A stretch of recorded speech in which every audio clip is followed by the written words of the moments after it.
போன வீடியோல நம்ம எத பத்தி பார்த்தோம் அப்புட்ன்னா, தும்பரன் அப்படிங்கிற அசுரன வந்து காளி ஒரே பாணத்த போட்டு அவங்க கொன்னுட்டாங்க. அந்த செய்தி கேட்ட உடனே சும்பாசுரன் வந்து ரொம்ப கோவம் அடைஞ்சாரு. அதனால அவர் என்ன பண்ணாரு அப்புட்ன்னா, அவரோட அசுர வீரர்களே ரொம்ப தலைமையான வீரர்களான 2 பேர் இருந்தாங்க. அவங்க தான் சண்டன், முண்டன் அப்படிங்கிற 2 பேர். அந்த சண்டன், முண்டன 2 பேரையும் சேர்ந்து ஒரு மிகப்பெரிய அசுர படைய வந்து திரட்டிக்கிட்டு, "நீங்க போய் அந்த காளி கூட போய் சண்ட போடுங்க" அப்படின்னு சொல்லி அவங்க சொல்றாங்க. அவங்க சொன்ன மாரியே அந்த சண்டன், முண்டன் அப்படிங்கிற 2 அசுரர்களும் ஒரு மிகப்பெரிய படைய திரட்டிட்டு அவங்க காளியோட போர் பண்றதுக்கு போறாங்க. அங்க போய் காளியோட போர் பண்ணவும் ஆரம்பிக்கிறாங்க. சண்டன், முண்டன் 2 பேரையும் போர் பண்றப்போ, காளி வந்து அவங்க ரொம்ப உக்கிரம் அடைஞ்சு, அவங்க வானத்துக்கு பூமிக்கு ஒரு மிகப்பெரிய விஸ்வரூபம் எடுத்தாங்க. அந்த விஸ்வரூபத்தின் மூலியமா அங்க இருந்த படைகள் எல்லாத்தையும் அவங்க கொன்னு குவிச்சாங்க. அவங்க கொல்ல மட்டும் தான் செஞ்சாங்களான்னு பார்த்தோம் அப்புட்ன்னா, கிடையாது. அவங்க அத எடுத்து வாயில போட்டு மெல்லவும் செஞ்சாங்க. அவங்க இப்படி கொடூரமா எல்லாரையும் கொன்னு அவங்க நரமாமிசங்கள் திங்கிறத பார்த்த உடனே, அங்க இருந்த அசுரர்கள்லாம் பயந்து போறாங்க. அந்த சமயத்தில் தான் சண்டனையும், முண்டனையும் பாசம் அப்படிங்கிற கயிற வச்சு அவங்க கைப்பற்றுறாங்க. அந்த 2 பேரையும் அந்த போர்க்களத்திலேயே அவங்க பலி குடுக்குறாங்க. பலி குடுத்து வெற்றி எங்களுக்கே அப்படின்னு சொல்லி அவங்க ஊர்ஜிதமும் பண்றாங்க. இத பார்த்த அசுரர்கள் பாதி பேர் அங்கேயே இறந்தாங்க. பயத்திலிருந்து தப்பிச்சு ஓடுன சில அசுரர்கள் சும்பாசுரன்ட்ட போய் நடந்த விஷயத்த சொல்றாங்க. இத கேட்ட சும்பாசுரன் என்ன பண்ணுவாரு? அவர் காளி எடுத்து போர் பண்ணுவாரா? இல்ல நமக்கு இதெல்லாம் வேண்டாம் அப்படின்னு சொல்லி அவர் பாதாளத்துக்கு ஓடிருவாரா? அப்படிங்கிறத நம்ம தெளிவா பார்க்கணும் அப்படின்னா இந்த வீடியோ ஸ்கிப் பண்ணாம முழுசா பாருங்க.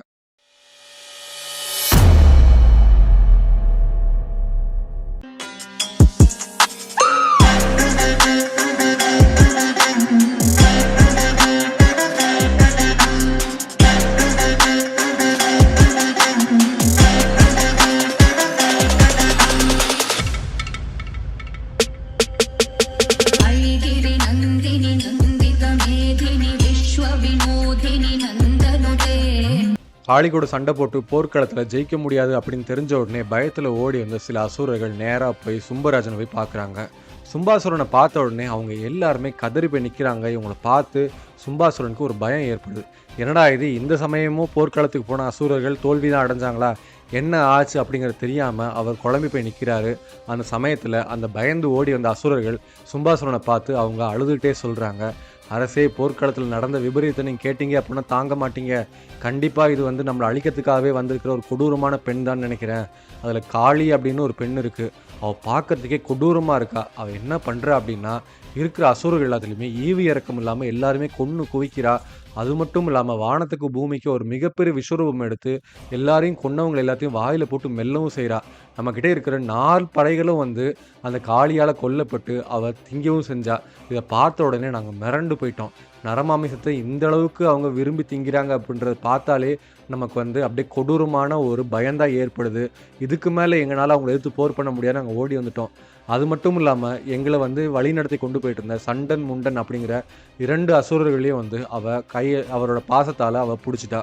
அந்த காளி வந்து பாசத்தால் அந்த சண்டன், முண்டன் 2 பேரையும் பிடிச்சாலும் பரவாயில்ல, அந்த 2 பேரையும் அந்த போர்க்களத்துக்கு நடுவில் வச்சு அவள் பலி கொடுத்து அவளை வந்து இந்த போர்க்களத்தில் என்னை ஜெயிக்க யாருமே இல்லை அப்படிங்கிற மாதிரி அவள் வந்து ரொம்ப கொடூரமாக நடந்துக்கிட்டா. இதை பார்த்த உடனே ஐயோ எங்களால் முடியாது அப்படின்ற தெரிஞ்சு நாங்கள் ஓடி வந்துட்டோம். அதே மாதிரி அவள் ஒரு விஷயம் சொல்லி அனுப்புனா, இதுக்கு மேலே என் கூட போர் பண்ணணும் அப்படின்னா அந்த சும்பாசுரன் அப்படிங்கிற அந்த அசுரனையும் நிசும்பன் அப்படிங்கிற அந்த அசுரனையும் வர சொல்லுங்கள். அவங்களுக்கு உண்மையிலேயே வந்து தைரியம் இருக்குது, போரில் வந்து அவங்களால ஜெயிக்க முடியும் அப்படின்னா என் கூட வந்து போர் பண்ண சொல்லுங்கள் அப்படின்னு சொல்கிறா. இதை பார்த்தா நம்மளை அழிக்கிறதுக்காகவே வந்திருக்கிற ஒரு சக்தியாக இருக்குமோன்னு எங்களுக்கு ஒரு சந்தேகமாக இருக்குது. ஒன்று, நம்ம அவங்களோட போர் பண்ணி நம்ம வந்து என்னன்றது பார்ப்போம். அது இல்லை அப்படின்னா நம்ம திரும்ப நம்ம பாதாளத்துக்கே ஓடி போயிடுவோம். நமக்கு இந்த தேவலோகம் இந்த இது எல்லாமே எதுவுமே வேண்டாம், இதெல்லாம் விட்டுட்டு நம்ம ஓடிடலாம் அப்படின்னு சொல்லி அசுரர்கள் வந்து சும்பாசுரன்ட்ட சொல்கிறாங்க. சும்பராஜன் இது கேட்க கேட்க அவர் கண்ணுக்கு வந்து கோபம் அதிகமாகி அவர் கண் அப்படியே சிவப்பாக செக்க செவேன்னு ஆகுது. இதை பார்த்து எல்லாருமே வந்து சரி, நம்ம அரசர் வந்து ஏதோ ஒரு முடிவு எடுப்பார் அப்படின்னு சொல்லிட்டு அவங்க பணிவாக நிற்கிறாங்க.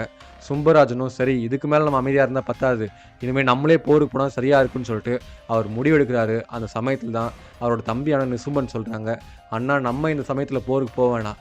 ஏன் அப்படின்னா, இது வரைக்கும் அசுரர்களில் யாருமே ஜெயிக்க முடியாத ஒரு அசுரனாக இருக்கிறவன் தான் வந்து ரத்தபீஜன். அந்த ரத்தபீஜனை வந்து அவனோட படையை வச்சு அவன் போர்க்களத்துக்கு போக சொல்லுவோம். ஏன்னா 14 லோகத்தையும் அவர் ஒரே ஆளாக ஜெயிச்சுட்டு வந்திருக்காரு. அப்படிங்கிறப்போ அவங்கள வந்து போர்க்களத்துக்கு அனுப்பணும் அப்படின்னா கண்டிப்பாக இந்த பெண்ணையும் ஜெயிச்சுட்டு அந்த அழகியான ஆதிபரசத்தையும் அவன் கைப்பற்றி கொண்டு வருவான் அப்படின்ற எனக்கு நம்பிக்கை இருக்குது அப்படின்னு சொல்லி நிசும்பன் சொல்கிறாங்க. இதை கேட்டோடனே சும்பராஜனும் சரி, அதுவும் நல்ல யோசனை தான், நம்ம ரத்தபீஜனை வந்து போர்க்களத்துக்கு அனுப்புவோம் அப்படின்னு சொல்லிட்டு அவங்க முடிவு பண்ணுறாங்க. ரத்தபீஜனை வரவழைக்கும் செய்கிறாங்க. சும்பராஜனோட ஆணைப்படி அந்த ரத்த பீஜன் அப்படிங்கிற அசுரனை வந்து வரவழைக்கிறாங்க. அந்த ரத்த பீஜன் வந்து சும்பன் முன்னாடியோ நிசும்பன் முன்னாடியோ அவங்க பணிஞ்சு வணங்கி நிற்கிறாங்க. அப்போது ரத்த பீஜனை பார்த்து சும்பராஜன் சொல்கிறாங்க, ரத்த பீஜ அசுரா, நீ வந்து போர்க்களத்தில் ரொம்ப சிறப்புமிக்க அசுரன் நான் கேள்விப்பட்டிருக்கேன். அது மட்டும் இல்லாமல் 14 லோகத்தையும் கைப்பற்றுறதுல நீ எனக்கு ரொம்ப உதவியாக இருந்திருக்க. உன் படைகளை ஜெயிக்கிறதுக்கு இந்த உலகத்தில் யாருமே கிடையாது. அப்படி இருக்கிறப்போ இந்த அசுர குலத்துக்கு ஒரு மிகப்பெரிய ஆபத்து அப்படிங்கிறது வந்திருக்கு. அதுவும் ஒரு பெண்ணால் வந்திருக்கு. அதனால் உன் படைகளை அழைச்சிக்கிட்டு இந்த போர்க்களத்துக்கு போய் அந்த பெண்ணை வந்து கொல்ற. அது மட்டும் இல்லாமல் அந்த காளி அப்படின்ற பெண்ணை கொன்னதுக்கப்புறம் கூடவே வந்து ஒரு அழகான ஆதிபராசக்தி அப்படிங்கிற ஒரு பெண் இருக்கா. அந்த பெண்ணை நீ கைப்பற்றி கொண்டு வர. இவளுக்கு சிங்கம் அப்படின்னு சொல்லி ஒரு வாகனமும் இருக்குது. அந்த சிம்ம வாகனத்தையும் அந்த போர்க்களத்திலே கொண்டு வர்ற. பாரு, அந்த பெண் வர முடிஞ்சா அவரை கொண்டு வர முடிஞ்சா கொண்டு வா. இல்லை அவள் வர முடியாது அப்படி இப்படின்னு சொல்லி அவள் வந்து ஏதாவது சண்டித்தனம் பண்ணா அப்படின்னா அந்த பெண்ணையும் அங்கேயே கொன்று. நமக்கு வந்து அசுர குலத்தை நம்ம இன்னும் மேலோங்க செய்யணும். அதுக்கு தான் உன்னை வரவழைச்சிருக்கேன் அப்படின்னு சொல்லி அவர் சொல்கிறாரு. இதை கேட்ட உடனே ரத்த பீஜன் வந்து சொல்கிறாங்க, அரசே நீங்கள் வந்து கவலைப்படாதீங்க. நம்மளை ஜெயிக்கிறதுக்கு இந்த உலகத்தில் ஏன் இந்த பிரபஞ்சத்தில் யாருமே கிடையாது. அப்படி இருக்கிறப்போ நீங்கள் எதுவும் குழப்பமும் இல்லாமல் நீங்கள் தைரியமாக இருங்க. நான் போய் போர்க்களத்தில் உங்களுக்காக நான் போர் பண்ணுறேன். அந்த பெண்ணை, அந்த காளி அப்படிங்கிற பெண்ணை அங்கேயே கொல்றேன். எப்படி நம்ம அசுரர்களை கொன்னாங்க அப்படி நான் கேள்விப்பட்டனோ அதை விட கொடூரமான ஒரு கொலை அப்படின்னா என்ன அப்படிங்கிறத நான் வந்து அந்த காளி காட்டுறேன் அப்படின்னு சொல்லி அவன் சொல்கிறான். அது மட்டும் இல்லாமல் அந்த அழகிய பெண்ணை கைப்பற்றி அவளை நமக்கு சிறை பிடிச்சி நம்மளோட ஊர்வலத்தில் கொண்டு வந்து அதுக்கப்புறம் அவங்ககிட்ட வந்து அப்படைக்கிறேன். அப்போ தான் நம்மளை எதிர்க்கிறதுக்கு எந்த பெண்ணும் துணிய மாட்டா அப்படின்னு சொல்லி அவர் சொல்கிறாங்க. இதை கேட்ட உடனே சும்பாசுரனும் வந்து ரொம்ப சந்தோஷமாகறாங்க. அவங்க ரத்த பீஜனை வந்து போர்க்களத்துக்கு வழி அனுப்பியும் வைக்கிறாங்க. ரத்த பீஜன் ஒரு மிகப்பெரிய அசுரப்படையோட ரொம்ப ஆரவாரமாக அவர் போர்க்களத்துக்கு நெருங்கிட்டு இருந்தார். அங்கே போக போக தான் பார்க்குறாரு, இதுக்கு முன்னாடி போரில் வந்து இறந்து போன அசுரர்களோட உடல் அங்கங்கே சிதிலமடைஞ்சு கிடக்குது. அதை ஓநாய்களும் கழுகுகளும் காக்கைகளும் அதை வந்து பிச்சு தின்னுட்டுருக்கு. எங்கே பார்த்தாலும் வந்து ரத்த வெள்ளமாக இருந்துச்சு. இதை பார்க்க பார்க்க ரத்த பீஜனுக்கு கோவம் அப்படிங்கிறது இன்னும் அதிகமாகிட்டே போகுது. இது வரைக்கும் தோல்வியே பார்க்காத ரத்த பீஜன் முதல் முறையாக அசுரர்கள் அங்கே வீழ்த்தப்பட்டிருக்கிறத அவர் பார்க்குறாரு. அவர் அந்த கோவத்தின் உச்சியில் வந்து அந்த போர்க்களத்துக்கு போகிறாரு. ரத்த பீஜன் நேராக போய், பெண் தானே, இவங்ககிட்ட ஒரு சமயம் நம்ம பேசி பார்க்கலாம். ஏன்னா நம்மளை பற்றி இவங்க கேள்விப்பட்டிருப்பாங்க. நம்ம பேசி பார்த்தோம் அப்படின்னா இவங்க ஏதாவது கேட்டுப்பாங்க அப்படின்ற ஒரு மனநிலையில் அவங்க போய் ஆதிபராசக்திகிட்ட பேச போகிறாங்க. இது மாதிரி உங்கள் மேலே வந்து ஆசை கொண்டதுனால தான் வந்து சும்பராஜன் வந்து இத்தனை பேர் தூது அனுப்புனாங்க. ஆனால் நீங்கள் போர் தான் வேணும்னு சொல்லி விரும்புகிறீங்க. எதனாலன்னு எனக்கு புரியல. இது வரைக்கும் போர்க்களத்தில் நான் தோல்வியே பார்த்தது கிடையாது. அப்படி இருக்கிறப்போ என் கூட போர் பண்ணுறதுக்கு நீங்கள் ஒரு சமயம் யோசிங்க அப்படின்னு சொல்லி சொல்கிறாங்க. அது மட்டும் இல்லாமல் நான் வந்து உங்கள்கிட்ட சொல்கிறேன், ஒரு சிறந்த வீரன் தான் ஒரு சிறந்த வீராங்கனை கிட்ட பேச முடியும். அப்படிங்கிறதுனால நீங்கள் ஒரு சிறந்த வீராங்கனையாக இருக்கிறதுனால ஒரு சிறந்த வீரனாக நான் வந்து உங்கள்கிட்ட சொல்கிறேன், நீங்கள் வந்து சும்பராஜனை கல்யாணம் பண்ணிக்கோங்க. எந்த குறையும் இல்லாமல் உங்களை வச்சு பார்த்துப்பாரு அப்படின்னு சொல்லி அவர் சொல்கிறாங்க. இதை கேட்ட உடனே ஆதிபராசக்திக்கு பயங்கர கோபம் வருது. அவங்க சொல்கிறாங்க, இந்த பிரபஞ்சத்திலே என்னை திருமணம் செஞ்சுக்கிறதுக்கு தகுதியானவங்க யாருமே கிடையாது. அப்படி என்னை திருமணம் செஞ்சுக்கணும் அப்படின்னா அவங்க என்னை விட அதிசக்தி வாய்ந்தவங்களாக இருக்கணும். அப்படி இது வரைக்கும் யாரும் உருவானதும் கிடையாது. ஏன்னா இந்த பிரபஞ்சமே என்னால் தான் உருவாக்கப்பட்டிருக்கு. அப்படி இருக்கிறப்போ உங்கள் அசுரராஜன் எப்படி எனக்கு நிகராவார் அப்படின்னு சொல்லி அவங்க சொல்கிறாங்க. இதை கேட்ட உடனே ரத்த பீஜனுக்கு பயங்கரமாக கோவம் வருது. அதே சமயம் காளி வந்து சொல்கிறாங்க, உங்கள் ராஜா வந்து உண்மையிலே வீரமானவன், ஒரு ஆம்பளையாக இருந்தால் அவர் தான் வந்து போர்க்களத்துக்கு வந்திருக்கணும். அதை விட்டுட்டு அவர் ஒன்றை ஏவி விட்டுருக்காரு. இதுக்கு முன்னாடி பல அசுரர்களை ஏவி விட்டாங்க. எல்லாரையும் நாங்கள் கொன்று குவிச்சிட்டோம். இதுக்கப்புறம் நீ வந்திருக்க, உன் வேலை என்ன? போர்க்களத்தில் எங்களோட போர் பண்ணுறது மட்டும்தானே. அதை விட்டுட்டு என்னென்னமோ பேசிகிட்டு இருக்க அப்படின்னு சொல்லி அந்த காளி சொல்லுது. இதை கேட்ட உடனே ரத்த பீஜன் சொல்கிறாங்க, காளி நீ வாயை மூடிட்டு அமைதியாரு. இல்லை அப்படின்னா நான் வந்து போர்க்களத்தில் முதல்ல உன்னை தான் கொல்லுவேன் அப்படின்னு சொல்லி சொல்கிறாங்க. அதுக்கு தான் நானும் காத்துட்ருக்கேன். போர்க்களத்தில் வந்து போர் பண்ணு, அதை விட்டுட்டு தேவையில்லாத பேச்சுக்கள் பேசிகிட்டு இருக்க அப்படின்னு சொல்லி காளி சொல்கிறாங்க. சொன்ன உடனே ரத்த பீஜன் கோவம் அதிகமாக வருது. அவர் நேராக அவர் ரதத்தில் ஏறி அவர் சரம் மாறிய அம்புகளை வந்து தொடுக்க ஆரம்பிக்கிறாரு. ரத்த பீஜன் தொடுக்கிற அம்புகள் எல்லாமே வந்து அப்படியே மழை மாதிரி பொழியுது. இதை வந்து எல்லாத்தையுமே காளி அவங்களோட அம்புகளாலேயும் அவங்களோட எதிர்த்தாக்குதலாலேயும் அவங்க தப்பிக்கிறாங்க. அது மட்டும் இல்லாமல் ரத்த பீஜனை வந்து அவன் பேசின பேச்சுக்கு அவனை யாருமே அசைக்க முடியாது அப்படின்ற ஒரு மமதையில் இருக்கான். அப்படிங்கிறதுனால அவங்கள வந்து ஆரம்பத்திலேயே அவங்கள வந்து கொண்டு வரணும் அப்படின்னு ஒரு முடிவோட அவங்க போர் பண்ண ஆரம்பிக்கிறாங்க. அவங்களோட வில்லை வளைச்சி அவங்க அதீதமான பானங்களையும் விசேஷமான அஸ்திரங்களையும் அவன் ரத்த பீஜன் மேலே அவங்க போடுறாங்க. இது எல்லாத்தையுமே பார்த்து ரத்த பீஜன் ஒரு செகண்ட் அவன் பயப்படுறான். அந்த சமயத்தில் அவன் அசந்த நேரம் பார்த்து அதீதமான பானங்கள் போட்டு ரத்த பீஜனை மயக்கமடைய செய்கிறாங்க. இதை பார்த்த உடனே அசுரர்கள் எல்லாமே ஒரு செகண்ட் நடுநடுங்கி போகிறாங்க. என்னடா இது, இது வரைக்கும் தோல்வியே பார்க்காத ரத்த பீஜன் மயங்கி விழுந்துட்டாரா? இதுக்கு மேலே போர்க்களத்தில் நம்ம ஜெயிப்போமா மாட்டோமான்னு எனக்கு தெரியல அப்படின்னு சொல்லி அவங்க நிக்கிறாங்க. அந்த சமயத்துல ஆதிபராசக்தி அவங்களோட சங்க எடுத்து அவங்க முழங்க ஆரம்பிக்கிறாங்க. இந்த சங்கு சக்கரம் கேட்ட உடனே அசுரர்கள் எல்லாமே பயப்படுறாங்க. அவங்க பயந்து ஓன்னு கத்தி அழுக ஆரம்பிக்கிறாங்க. அசுரரோட அழுகை சத்தமும், இந்த ஆதிபராசக்தி சங்கு சத்தமும் கேட்ட சும்பராஜன் வந்து அவர் முடிவு பண்ணிட்டாரு. இந்த போர்க்களத்துல வந்து ரத்த பீஜன கூட அவங்க தோற்கடிச்சுட்டாங்க போல. இதுக்கு மேல நம்ம அமைதியா இருந்தா சரிப்பட்டு வராதுன்னு சொல்லிட்டு, அவர் என்ன பண்றாருன்னா, சும்பாசுரன் அவரே போர்க்களத்துக்கு கிளம்புறதுக்கு ரெடி ஆகுறாரு. ஆதிபராசக்தியையும், காளியையும் எதிர்கொள்றதுக்கு முடிவு பண்ண சும்பாசுரன், சாதாரணமா போனா நம்ம வந்து ஜெயிக்க முடியாது. வெறும் அசுரர்கள் மட்டுமே இந்த போர்க்களத்தில் ஜெயிக்க முடியாது. அதனால நமக்கு உதவியா வந்து ராட்சசர்களையும், காலகேயர்களையும் நம்ம வரவழைக்கணும் அப்படின்னு சொல்லி அவர் முடிவு பண்றாரு. அதனால அவர் என்ன பண்றாருன்னா, ஒரு அசுர தூதன வந்து அவர அழைச்சு, அவர் விரைந்து போய் "நீ ஒரு தூது சொல்லணும்" அப்படின்னு சொல்லி சொல்றாரு. அது என்ன தூது அப்படின்னு சொல்லி கேட்டோம் அப்புட்ன்னா, காம்போஜ தேசத்துல ராட்சசர்களையும், காலகேயர்களையும் நான் வந்து குடியிருக்க சொல்லியிருக்கேன். அவங்கள வந்து அவங்களோட சேனைகளையும், அவங்களோட படைகளை எல்லாத்தையுமே அழைச்சுக்கிட்டு, ஒரு மிகப்பெரிய படையோட அவங்க வந்து போர்க்களத்துக்கு வரணும். என் கூட நின்னு போர் பண்ணணும் அப்படின்னு சொல்லி நான் கேட்டேன்னு சொல்லு அப்படின்னு சொல்லி அவர் தூது அனுப்புறாரு. இந்த தூத கேட்ட உடனே ராட்சசர்களும், அந்த காலகேயர்களும் எல்லாருமே ஒண்ணு திரண்டு சும்பராஜனுக்காக போர் பண்றதுக்கு அவங்க வந்துட்டு இருக்காங்க. இத கேள்விப்பட்ட தேவர்கள் எல்லாமே நடுநடுங்கி போறாங்க. என்னடா இது ஆதிபராசக்தியும், காளியும் 2 பேர் தான் இருக்காங்க. அவங்கள எதிர்த்து போர் பண்றதுக்கு இவ்ளோ பெரிய படையா? ராட்சசர்களும், காலகேயர்களும் வந்தாங்க அப்புட்ன்னா, கண்டிப்பா இவங்களால தாக்கு பிடிக்க முடியுமா? அப்படிங்கிறது தெரியல அப்படின்னு சொல்லி அவங்க பயந்து போயி, தேவர்கள் எல்லாமே ஆதிபராசக்திட்ட போய் கேட்கறாங்க. நாங்களும் உங்க போர்ல கலந்துக்கணும்னு நாங்க ஆசைப்படுறோம். ஆனா இந்த ராட்சசர்களையும், காலகேயர்களையும், அசுரர்களையும் எதிர்த்து போர் பண்ற அளவுக்கு எங்ககிட்ட சக்தி கிடையாது.